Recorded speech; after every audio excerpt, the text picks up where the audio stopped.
During her time at Fordham, Amanda worked as an intern for both The Daily Show and The Colbert Report. She is a writer and a stand-up comedian and is graduating with a degree in American Studies. Now, Amanda does not yet have a job, which is why she is so happy to be inheriting such a large tract of land as Lady of the Manor. That's not how that works. I don't remember writing this, but it says here that if anyone is interested in offering Amanda a job, she can be found by the open bar at tomorrow's Parent Appreciation Day.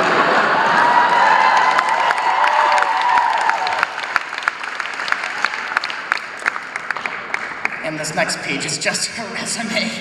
Please join me in welcoming this year's Lady of the Manor, Amanda Pell.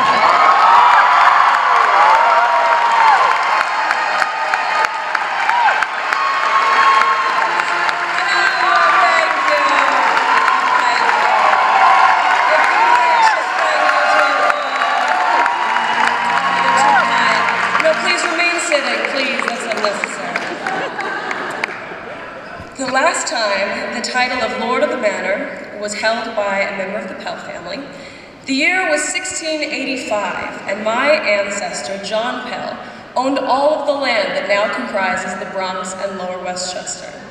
This is true, I'm not making it up. Since then, the area has unfortunately been parsed out to such institutions as Fordham and Chipotle across the street.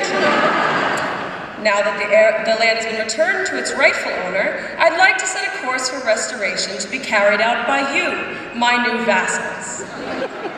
Now then, this side of the auditorium will be tasked with turning Keating Hall into my new home. Please do see to it that my living quarters are up high and I have a lovely view of the botanical gardens. Thank you. This side, your task will be to plow the athletic fields for crops to be harvested later on.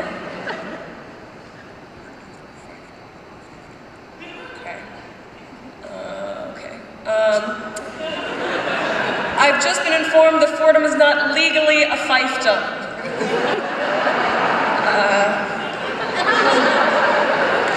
I'm just supposed to give a speech.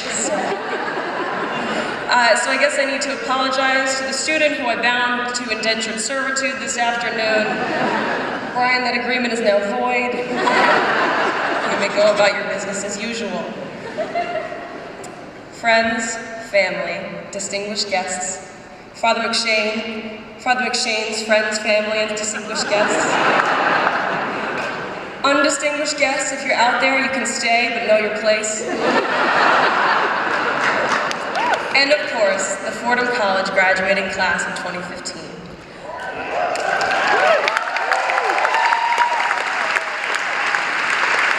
Welcome to Fordham's 2015 Encaenia celebration. Gabelli students, if you have found yourself here by mistake, I do believe they're holding some type of an ice cream party for you over in O'Hare. You may excuse yourselves now. I'd like to begin with a quote by my role model, my own mother. She once told me, anyone with enough money can graduate from NYU.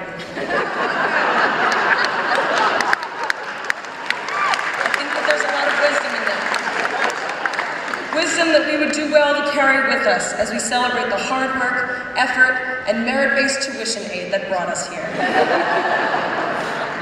I am truly honored to have tricked you into letting me speak here today, especially as I myself am unqualified to be standing on this stage in any capacity whatsoever. I am graduating cum laude. With a composite GPA of 3.5, and I will thank the Dean's office for not correcting my shoddy rounding there. And I spent my 4 years here skipping class to go write jokes in the basement of the philosophy department. It just goes to show what the Gabelli students learned on their first day here, that you can, in fact, just sort of finagle your way to the top.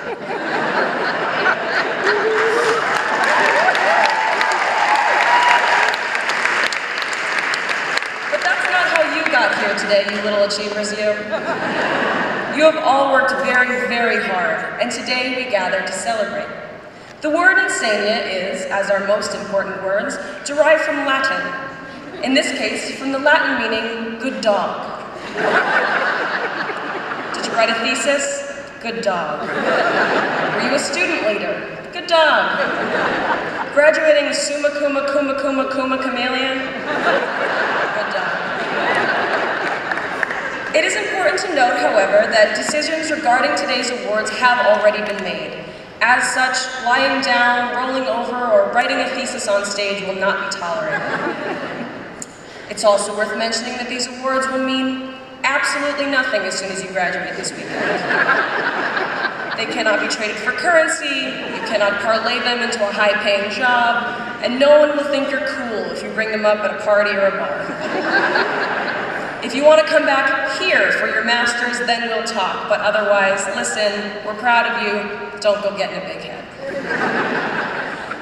Though I may be biased by my own lack of special accomplishment, I think a degree from Fordham is impressive in and of itself. Our university is headed to the top, and that's great news for us.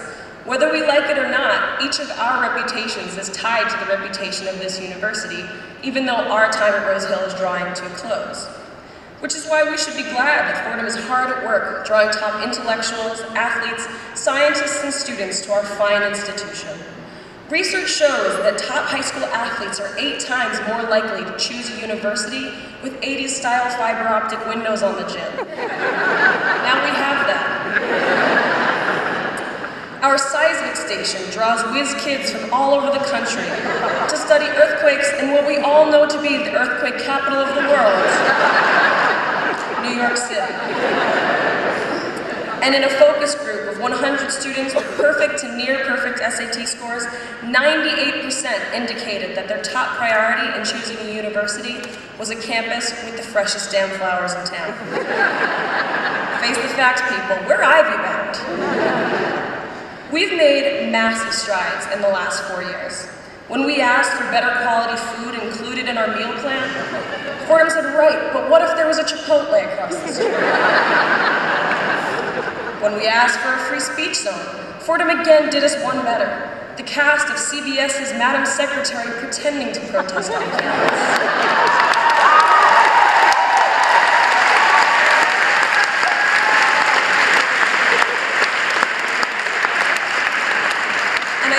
Madam Secretary herself would agree with me when I say this. Really, what's more progressive than the First Lady of the Manor in 15 years?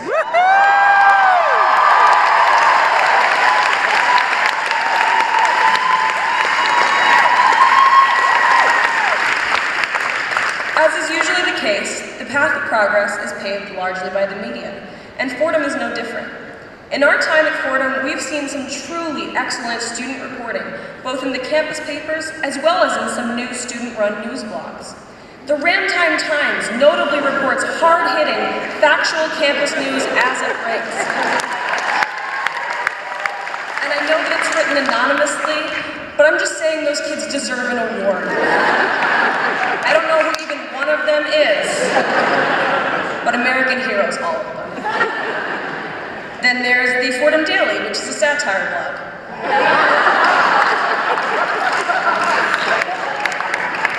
We, of course, have the Fordham Ram, known for reporting on things that are too boring to actually qualify as news. And finally, there's the paper, publishing what I believe is technically a scrapbook. I'm not 100% sure. You're doing a great job, though, guys. Really well done. A few years ago, we got some flack for using our voices for change on some kind of trivial things, namely the quality of the food on campus. But as time passed and we realized that we did have the capacity to change things, we turned our focus upward. We began raising our voices to achieve real structural change, to encourage financial accountability within the university, and to increase free speech on campus. And to that, Fordham replied, guys, the food here is so bad, am I right? But we do want bigger things and better things for this university and also for ourselves. I think Fordham graduates are truly some of the best, brightest, most earnest and hardworking students to be unleashed upon the world. We're not just liberal arts students. We're students of the Jesuit tradition. Although I'll be totally honest, I've never seen a human being come in or out of any of the Jesuit residences. Do you definitely have Jesuits?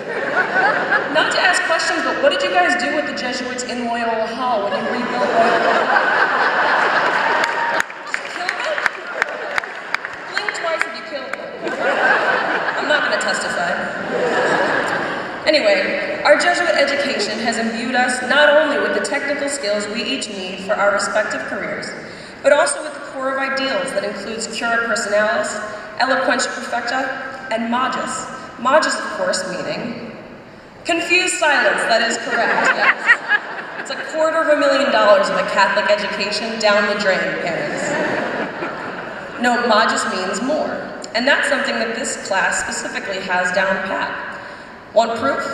When we arrived here, there were 3 off-campus bars. Now there are 8. I don't need my very, very marketable business minor to tell you that's supply and demand in action. All kidding aside, they say that college is the best 4 years of your life, but I hope that's not true. I mean, I really hope that's not true. This isn't it. This can't be it, right? If the Wi-Fi gets any worse out there, I'm not going. I won't. Call me crazy, but I don't think that we've peaked yet. The whole point is that we're supposed to leave here and set greater goals, climb higher mountains, and find better places to hang out than at Howl at the Moon. I believe we can do that, 2015. Our time at Fordham has set us up for success, but now it's time for us to go. And by that, I mean specifically that it is time for us to go to the champagne tent, which is where I will be gladly fielding offers from any parents who are interested in offering a job to an attractive, witty, well-spoken new member of the Bronx aristocracy. Thanks for everything, 2015. I'll see you on the other side.